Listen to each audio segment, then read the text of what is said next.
Dobrý deň, vítajte, ahojte. Vítam vás pri debatách o budúcnosti Hlohovca. A spolu so mnou, moje meno je Peter Madlenga a dneska sa budem rozprávať aby som to správne prečítal, s nezávislou kandidátkou na primátora Hlohovca alebo primátorku Hlohovca v komunálnych voľbách 2026 s Luciou Loskotovou. Lucka, vítaj. Ahoj. A najprv som si hovoril, že privítam ja teba, ale vlastne ja som u teba hosť dnes, alebo teda moderátor tejto časti. Je to prvá časť o debatách o budúcnosti Hlohovca. A prečo sme tu? Správne si to pomenoval, že sú to debaty o budúcnosti. A ja si myslím, že platforma ako nejaký plagát alebo sociálne siete sú veľmi málo na to, aby som dokázala povedať, že čo si predstavujem a čo by som vedela s tým Hlohovcom za tých 8 rokov vlastne urobiť. Tak som premýšľala vlastne, že čo s tým. A napadlo ma, že podcasty sú vynikajúca platforma, že to niečo, kde počas viacerých minút viem povedať, čo by som chcela, ale nie len také nejaké že prázdne politické reči, ale aj ako by som to chcela urobiť. A možno práve preto tu vlastne dneska sedíme, aj keď táto dnešná časť úplne nebude o konkrétnych témach, ale skôr o takých veciach, ktoré by mali byť možno, že samozrejmosťou, že budeme sa baviť o tom, že prečo som sa rozhodla kandidovať. Tak, tých častí bude viacero. Budeš si sem volať viacero ľudí, ktorí budú kompetentní sa vyjadrovať k rôznym témam. To aj pre poslucháčov alebo tých, ktorí nás pozerajú, chcem rovno povedať, že áno, dnešný podcast je o tebe. Je o tom, aby sme vlastne predstavili teba, prečo chceš kandidovať, čo je tá motivácia za tým. A pre ostatných, pozerajte, počúvajte nás naďalej, tak môžeme rovno prejsť k tebe. Ty si v tej prvej vete aj povedala, že 8 rokov, ten plán, ktorý si aj zverejnila na sociálnych sieťach, v jednom príspevku bolo, že kandiduješ na 8 rokov. Áno, A prečo 8?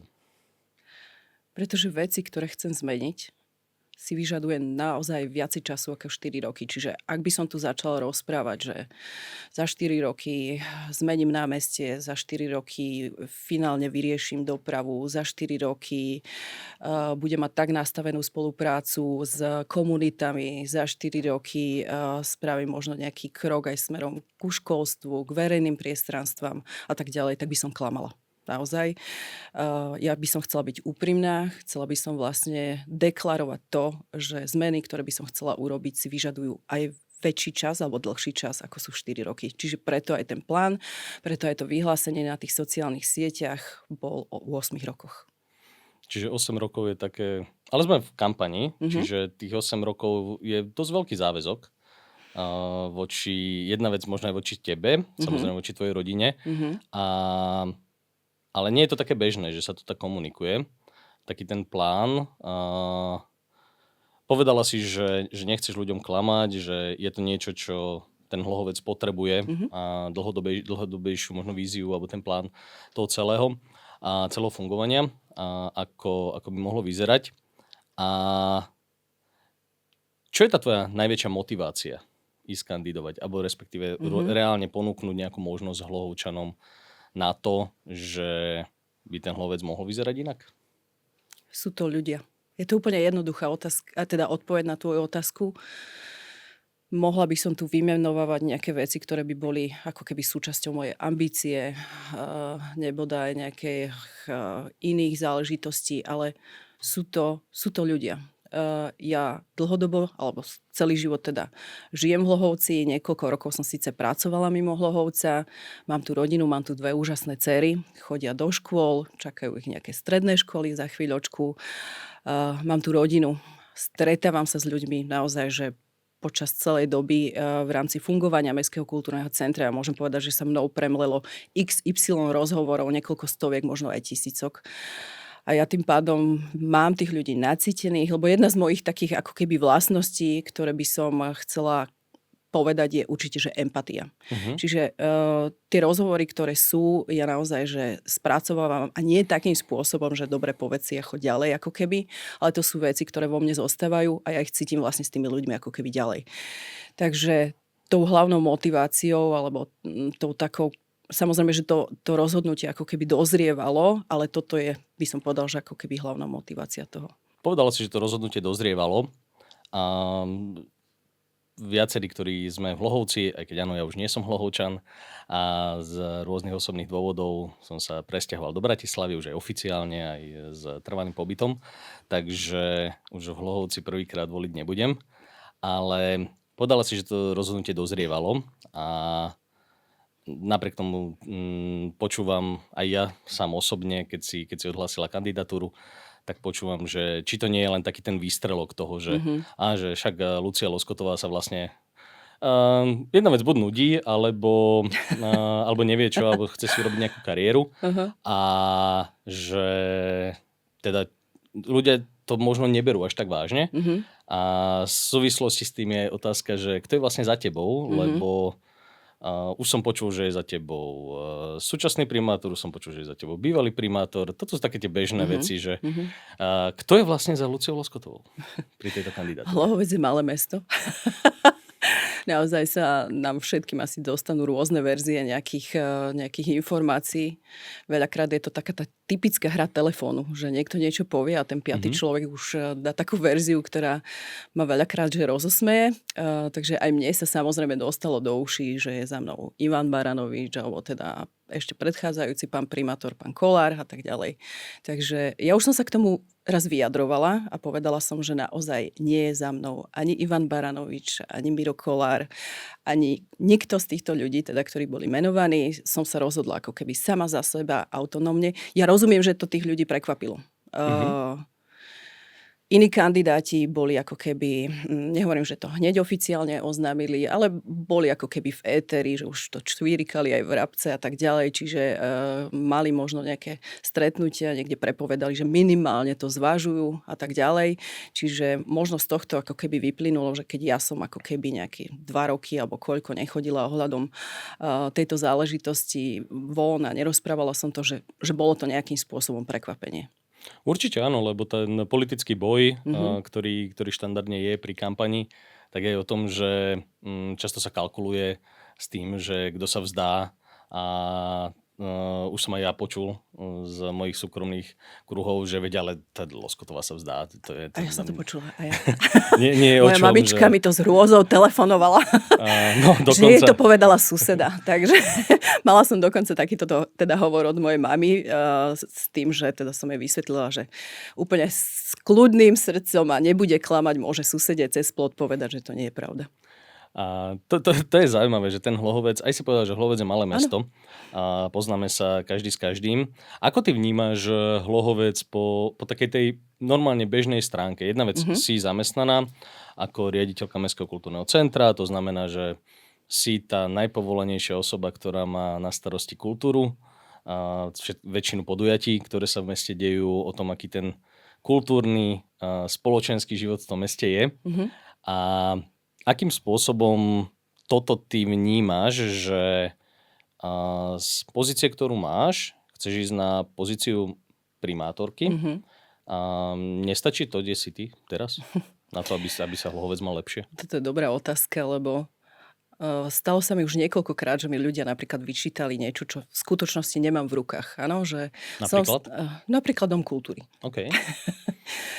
Napríklad, akom stave sú budovy, Empírové divadlo, alebo ja neviem, že ešte nie je celý opravený Hlohovský zámok a tak ďalej. Čiže mala som možnosť vysvetľovať ľuďom takto v tých osobných rozhovoroch, že jedna vec je, že áno, mám pozíciu riaditeľky Mestského kultúrneho centra, vytváram vlastne rozpočet, ktorý ale prechádza nejakými korektúrami od vedenia mesta, od schvaľovacích procesov v zastupiteľstve, čiže dostane sa mi nejakým spôsobom okresaný. To je pre mňa alfa a omega, lebo veľmi často hovorím, a je to naozaj pravda, že koľko peňazí, toľko muziky.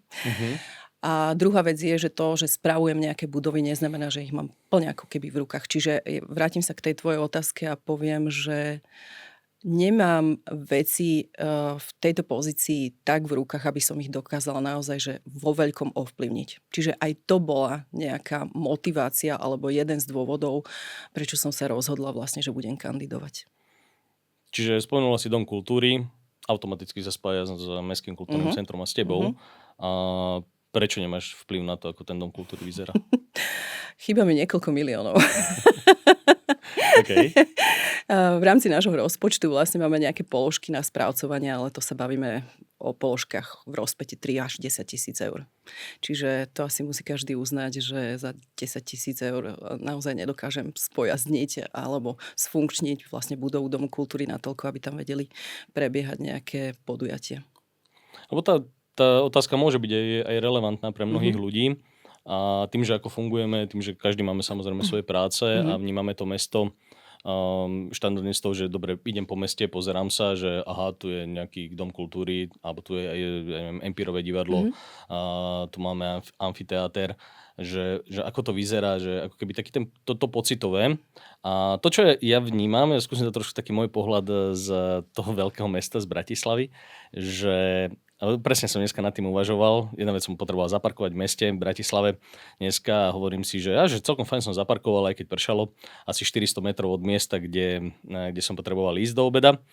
A hovorím si, že ok, však 400 metrov to je v pohode. A potom, jak som sem išiel, tak som sa tak predstavil, že ok, býval som na Fráštatskej a vždy, keď som išiel pozrieť teraz za posledné roky našich, však to parkovanie v meste je také zaujímavé, minimálne v Hlohovci. Ošemetné to voláme. Ale to je presne ten pohľad toho, že to mesto je relatívne malé a ako vnímame niektoré vzdialenosti, tak samozrejme, že som naštvaný z toho, že keď nezaparkujem rovno pri činžiaku našich a zaparkujem tam pri garážach, ako je tá škôlka na Fráštatskej, jak bola, tak čo je reálne asi 100 metrov, a to som možno prehnal, od vchodu a už mám nervy. Už mám úplne takéto, Čiže v Bratislave je to v poriadku a v Hlohovci už je to ošemetné, hej? 400 metrov je v poriadku.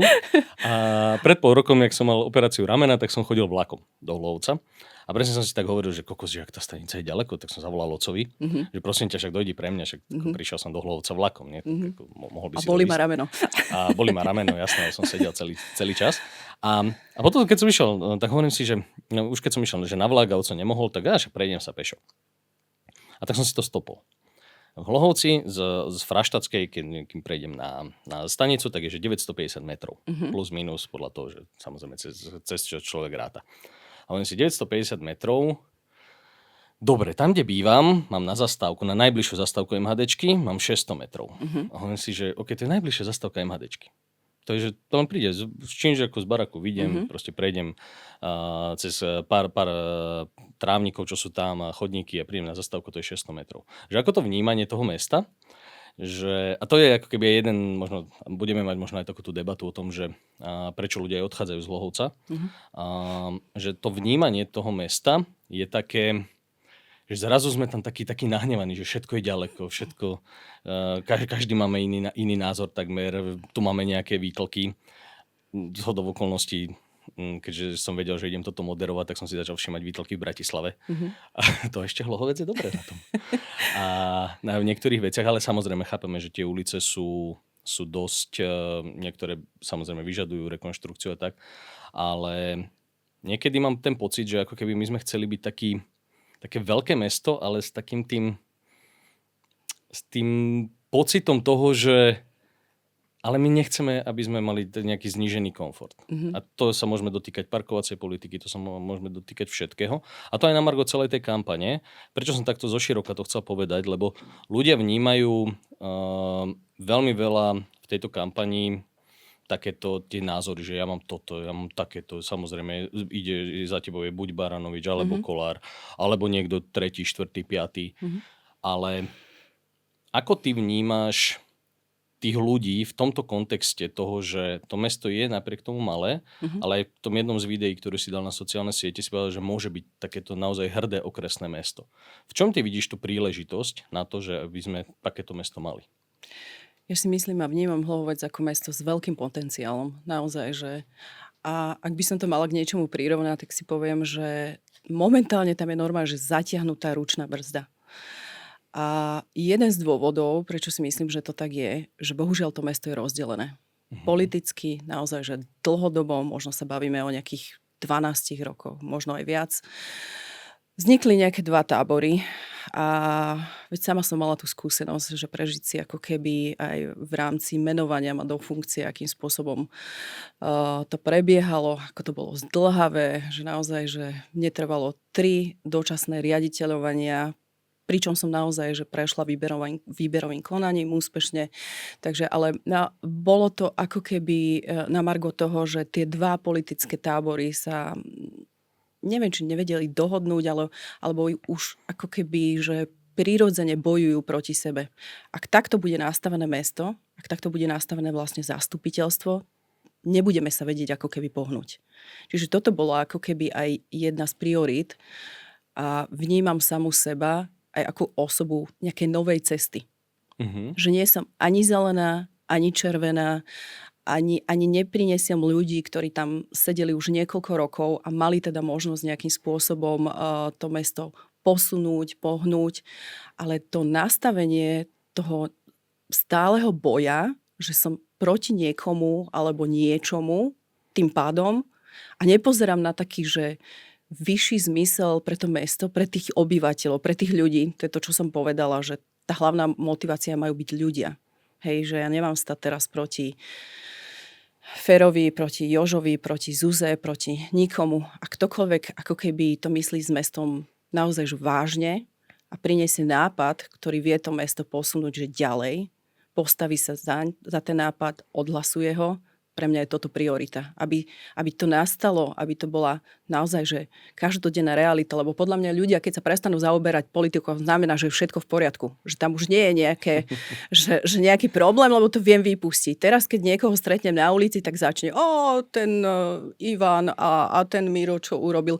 Že s ničím iným sa ako keby nestretávam teraz a o to častejšie, že som oznámila tú kandidatúru, tak tí ľudia mi to veľmi radi vyrozprávajú a tak ďalej, tie svoje staré krivdy alebo pohľady a tak ďalej. Takže toto je veľmi dôležité. A že cítim, že som človek, ktorý, veď už to, že vlastne riaditeľujem aj za pána Kollára, aj za Ivana Baranoviča, to znamená, že ja som není človek nikoho z nich, ja som sa posadila na tú stoličku s tým, že chcem robiť najlepšie, čo viem pre tú kultúru, s danými hranicami samozrejme, ktoré som už opisovala, lebo veľa ľudí si možno myslí, že dá sa lepšie, ale vždy sú tam nejaké mantinely, personálne, finančné a tak ďalej, zákonné, VZDNka a tieto všetky veci musím ja nejakým spôsobom sklbiť, aby som niečo vyprodukovala, dala von.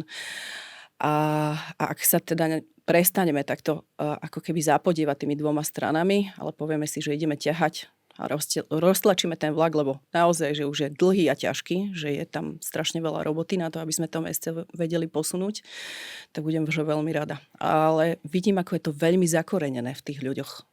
Ako naozaj, že... Čo myslíš, že to je? Prečo to tak vnímaš? Prečo to tak vnímam? Ako keby automaticky sa ľudia postavia tak k tomu, že keď nemá niekto taký istý názor ako ja, tak je automaticky nepriateľ. Automaticky má niečo proti mne. Automaticky je to zlý človek. Že normálne z toho vystupujú takéto ako keby emócie, že podľa mňa až veľmi extrémne, lebo si zoberte iba obyčajnú rodinu. Má niekto 10-člennú rodinu a myslíte si, že všetci dokážu mať ten istý názor, takisto cítiť veci, takisto ako keby vnímať nejaké aktivity. Neexistuje to ani v tej rodine.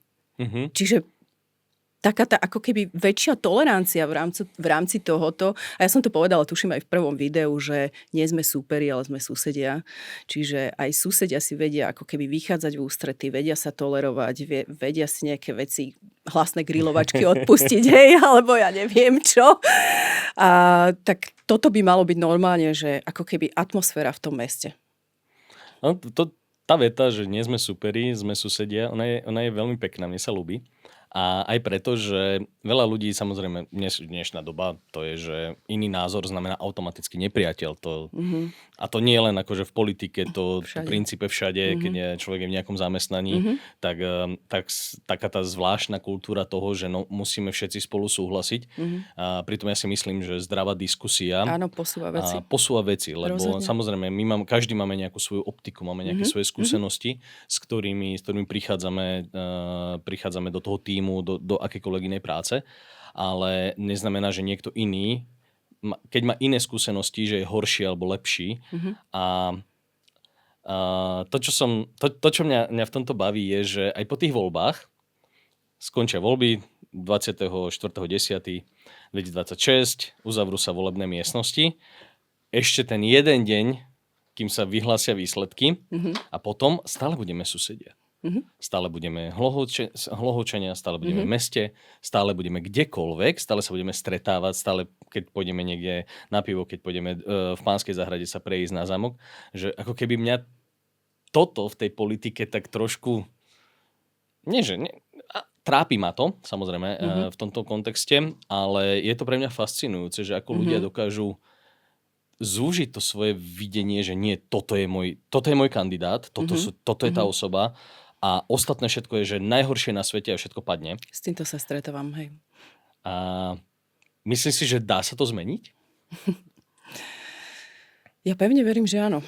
Nehovorím, že to bude cesta jedného mesiaca, alebo že to bude úplne že jednoduché. Až taká naivná nie som. Keď ľudia ako keby naozaj že roky žijú s takýmto nastavením, do istej miery aj s nejakou nenávisťou, by som to nazvala, alebo s takou slepotou, že vidím iba svoju pravdu, tak naozaj, že to je veľmi ťažké, ale podľa mňa ako keby tie následovné kroky toho primátora sú veľmi dôležité.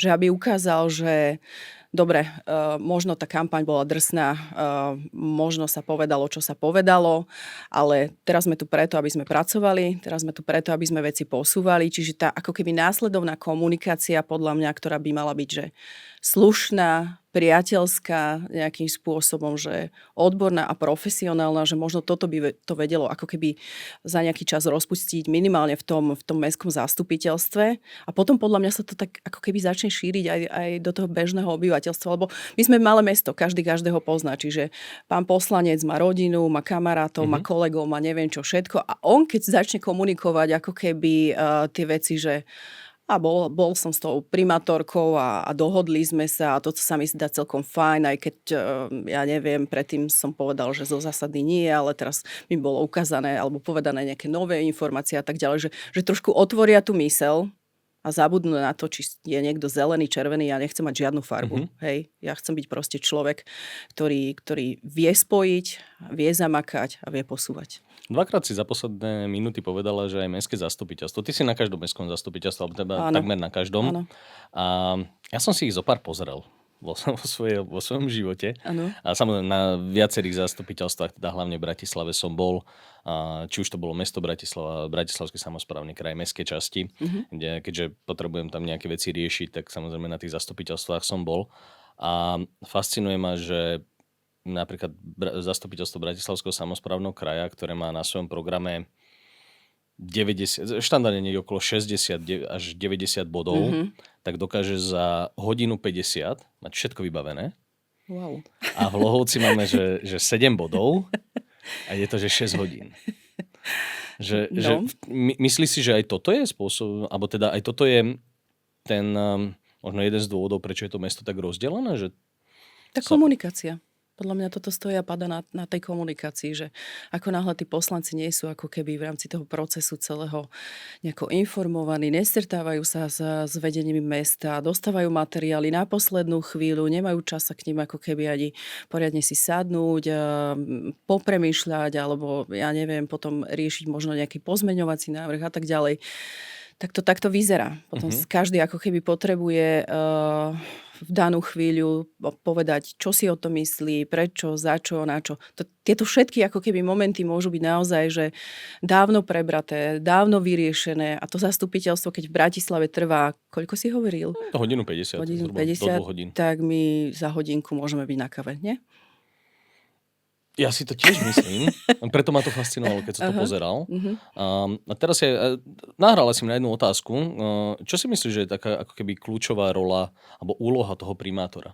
Lebo keby si hypoteticky vyhráš, ľudia ťa zvolia, čo je takéto, čo ty by si priniesla možno do svojich skúseností pracovných do toho na ten úrad?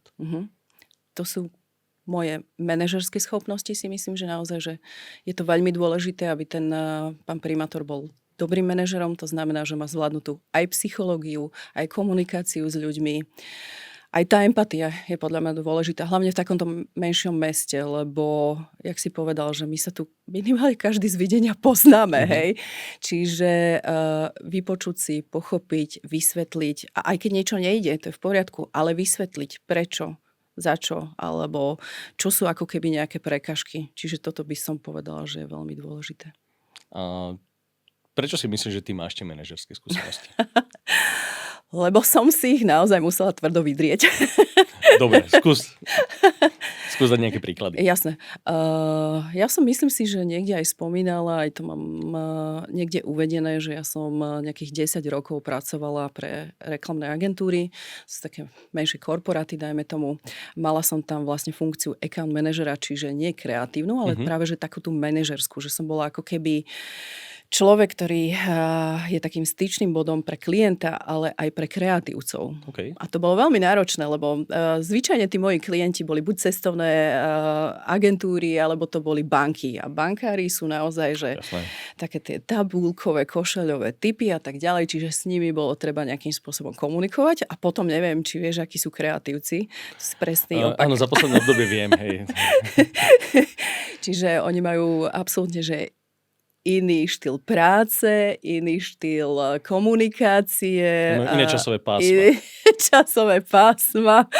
Oni vlastne v noci pracujú a cez deň spia a tak ďalej. Ich nezaujíma v tom zmysle, že budžety, rozpočty, že vôbec nič. Čiže ja som bola človek, ktorý zostavoval vlastne rozpočty, ktorý ich komunikoval smerom ku klientovi, ten ich odsúhlasil, to bola pre mňa mantra.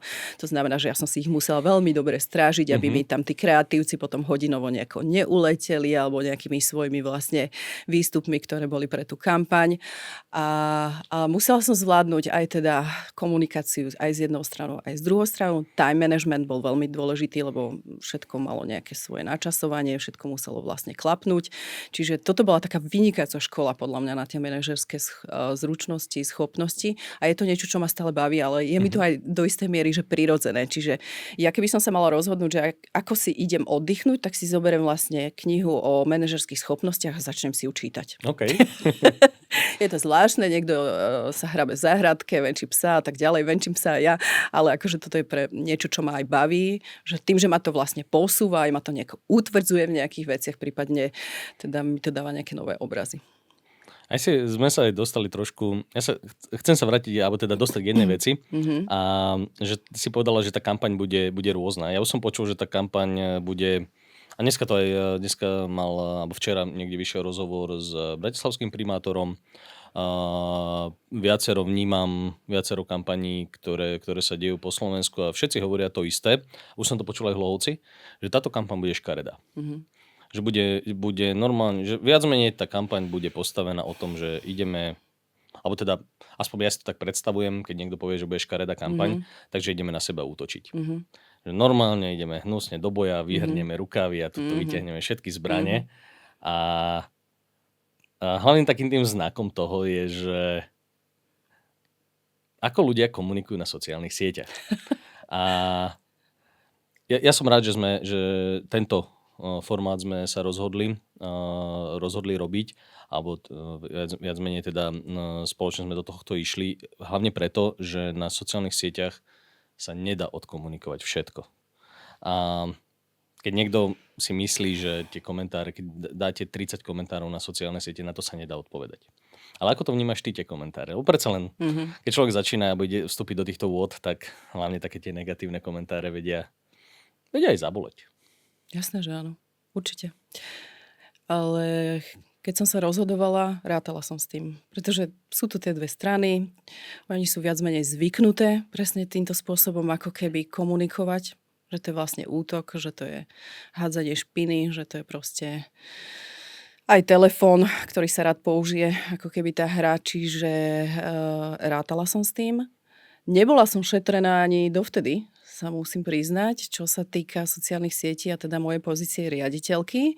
Čiže tam už nejaký Teraz neviem, či to mám nazvať, že zvyk už bol.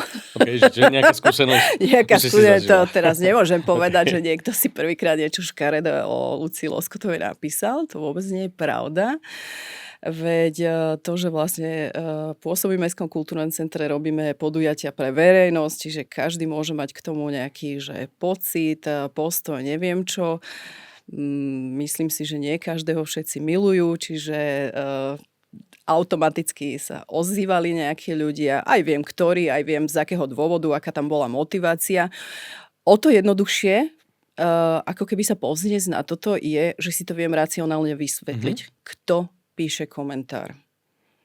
O čom je ten komentár? Do akej miery ten človek pozná fungovanie rozpočtu mestskej organizácie? Do akej miery vie, koľko nadčasov a koľko ľudí robí v Mestskom kultúrnom centre? Či naozaj vie, že na spravovanie Empirového divadla mám 10 000 eur. Čiže tieto všetky veci najprv ma zaboleli, samozrejme, tie prvé boli najhoršie. Jasné. Ale potom som sa snažila ako keby sa dívať na tie komentáre touto optikou. Pomáha to. Okay. Ak chce niekto návod na to, ako to prežiť.